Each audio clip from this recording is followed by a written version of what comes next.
మన ఛాలెంజ్ లో 4th day అయితే పూజతో స్టార్ట్ చేస్తున్నా. ఇక్కడ నేను లైట్ సెట్ చేసుకుంటున్నా. నేను చేసిన రాగి దోశ రెసిపీ మీకు చూపిద్దాం. నా స్టవ్ దగ్గర అయితే అస్సలు లైటింగ్ ఉండదు, సో ఈ రింగ్ లైట్ లేకపోతే మాత్రం వీడియోస్ కావు. ఈ దోశ ఎలా చేసుకోవాలో చెప్తా. రాగి పిండి, ఉప్మా రవ్వ, బియ్య పిండి బౌల్లోకి వేసేసుకొని వాటర్ పోసేసి కలిపేసుకోండి. ఇప్పుడు దాంట్లోకి సాల్ట్, జీలకర్ర, పచ్చిమిర్చి, క్యారెట్ తురుము, కొత్తిమీర వేసేసుకొని కలిపేసుకొని పక్కన పెట్టుకోండి 5 మినిట్స్. ఆ 5 మినిట్స్ లో స్టవ్ దగ్గర లైట్ సెట్ చేద్దామని రింగ్ లైట్ అయితే పెట్టేసిన.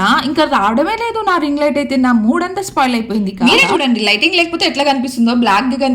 ఇక నా మూడ్ అంతా స్పాయిల్ అయిపోయింది. ఆ డే అంతా కూడా అలానే ఉంది. కానీ రాగి దోశ అయితే చాలా బాగా వచ్చింది, చాలా క్రిస్పీగా. నేను ఈ రెసిపీని ఇన్స్టాగ్రామ్ లో చూసే ట్రై చేసిన. ఇక టిఫిన్ తినేసి నేనైతే హాస్పిటల్కి వెళ్ళిపోయినా. హాస్పిటల్ నుంచి ఇంటికి రాగానే ఫస్ట్ నేను చేసిన పని అయితే అసలు ఈ లైట్ కి అసలు ఏమైందో ఓపెన్ చేసి చూద్దామని చూస్తే అందులో వైర్ కట్ అయిపోయింది. ఇక్కడ బటన్స్ దగ్గర వైర్ కూడా కట్ అయిపోయింది. నేను దీన్ని ఆర్డర్ చేసుకుని 4 months కాలేదు, అప్పుడే ఇలా అయిపోయింది. మొన్ననేమో వాషింగ్ మిషన్, నిన్నేమో ఫోన్, ఈ రోజేమో ఇది. నాకైతే ఒకదాని ఒకటి ఇలా జరుగుతూనే ఉన్నాయి. అయినా కానీ ఏం జరిగినా సరే పట్టు వదలని విక్రమార్కులు లెక్క అయితే వీడియోస్ తీద్దామని ఫిక్స్ అయిపోయా. నేను ఫ్లిప్కార్ట్ నుంచి వెజిటేబుల్ కటర్ తీసుకున్నా. క్వాలిటీ అయితే బాగుంది. ఎలా వర్క్ అవుతుందో అనేది నెక్స్ట్ వీడియోలో చూద్దాం. నేను కూడా ఇంతవరకు అయితే కట్ చేయలేదు. మన మూడు బాగాలేనప్పుడు మూడు సెట్ అవ్వాలంటే మనకు నచ్చిన ఫుడ్ తీసుకోవాలి. నేనైతే చికెన్ 65 తెప్పించుకున్నా. ఈ చికెన్ 65 కప్ కేక్స్ తినేసి నా మూడు కొంచెం సెట్ అయిపోయాక ఇంకో కొత్త రింగ్ లైట్ అయితే ఆర్డర్ పెట్టుకున్నా. Thank you for watching. Subscribe చేసుకోండి. ఈ వీడియో కింద బాయ్.